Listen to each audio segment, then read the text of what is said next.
Sorry ass DJ.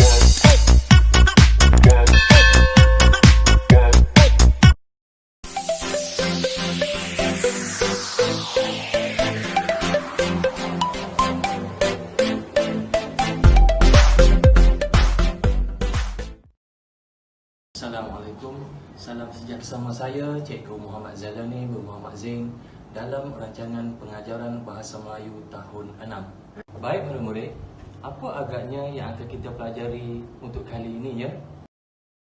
Cikgu ingin kita lihat kembali kepada aspek tata bahasa pertama, iaitu kata nama am.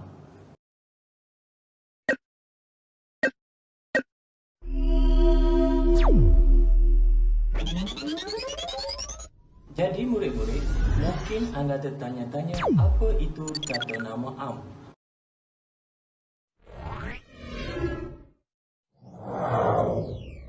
Secara asasnya, kata nama am perlu dipelajari oleh murid-murid apabila ingin menamakan sesuatu. Kata nama am ialah perkataan yang merujuk benda atau perkara yang umum sifatnya. Maksudnya, kata nama digunakan untuk menunjukkan nama sesuatu yang bernyawa seperti orang, haiwan. Bagi kategori yang tidak bernyawa pula, terdiri daripada tumbuh-tumbuhan, tempat dan benda.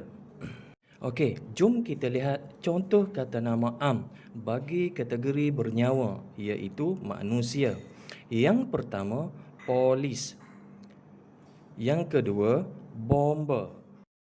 Contoh yang lainnya ialah saya sebagai guru dan kamu sebagai murid.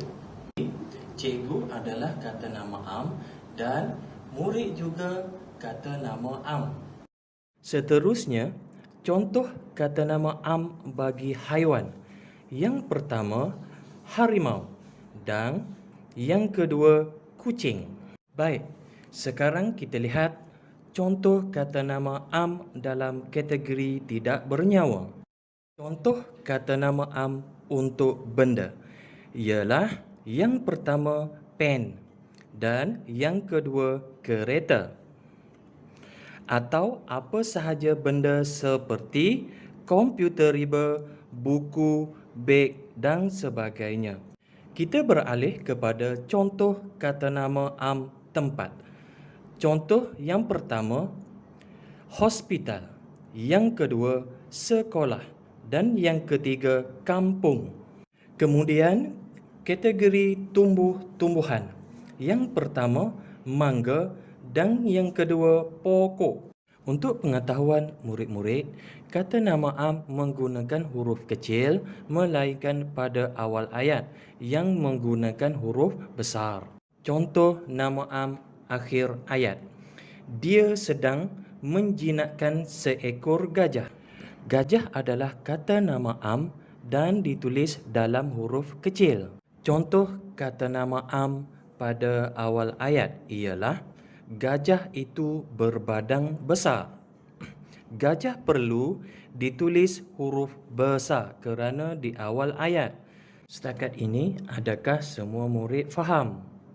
Kalau sudah faham, jom kita beralih ke tajuk yang seterusnya, iaitu penjodoh bilangan.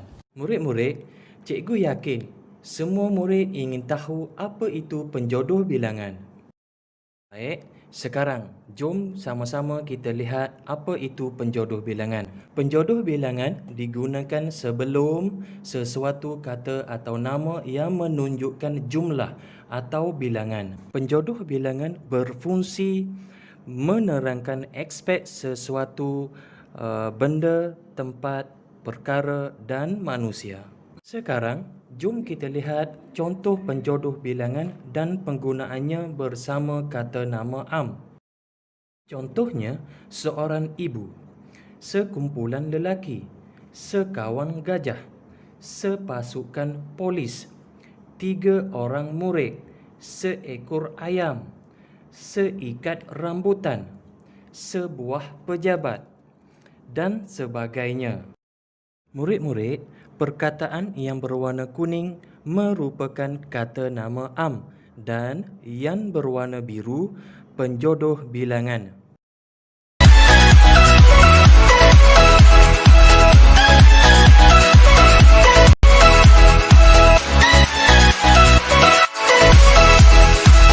Berdasarkan gambar di dalam buku teks ini, cikgu mahu kamu semua mengenal pasti dua kata nama am dalam setiap gambar.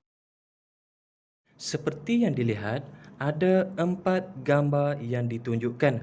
Jadi, senaraikan dan tuliskan dua kata nama am pada gambar 1, 2, 3, 4 dan tuliskan penjodoh bilangan yang sesuai untuk kata nama am yang ditulis. Contohnya, dalam gambar ini yang menunjukkan Amar dan ibunya di tepi air terjun. Dalam gambar ini, cikgu memilih kek dan juga rambutan sebagai kata nama am. Apa penjodoh bilangan bagi kek? Apa pula penjodoh bilangan bagi rambutan? Penjodoh bilangan yang sesuai untuk kek ialah sepotong. Jadi, ianya akan menjadi sepotong kek. Manakala penjodoh bilangan yang sesuai untuk rambutan ialah seikat. Jadi, ayatnya ialah seikat rambutan. Selepas murid-murid menentukan apa penjodoh bilangan yang sesuai untuk kata nama am yang ditulis, cikgu nak kamu semua bina.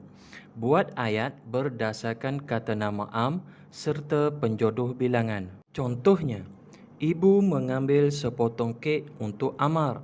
Dan contoh yang kedua, ibu membawa seikat rambutan untuk dimakan. Jom kita lihat gambar yang pertama. Cuba perhatikan apa kata nama am yang boleh kamu pilih. Kamu boleh pilih kereta, pokok, rumah sebagai kata nama am dan tentukan penjodoh bilangan yang sesuai. Beralih kepada gambar kedua. Kata nama am yang kamu boleh pilih ialah burung, pokok, kamera, jalang, orang dan sebagainya. Gambar keempat menunjukkan Amar dan keluarganya sedang mandi di dalam sungai. Antara kata nama am yang kamu boleh pilih ialah cermin mata, batu, air terjun, sungai dan lain-lain. Tuliskan semua jawapan ini di dalam buku latihan dan hantarkan kepada cikgu melalui WhatsApp. Jika ada apa-apa yang kamu tidak faham, bolehlah bertanya kepada cikgu melalui WhatsApp. Dan murid-murid, selamat belajar. Stay safe.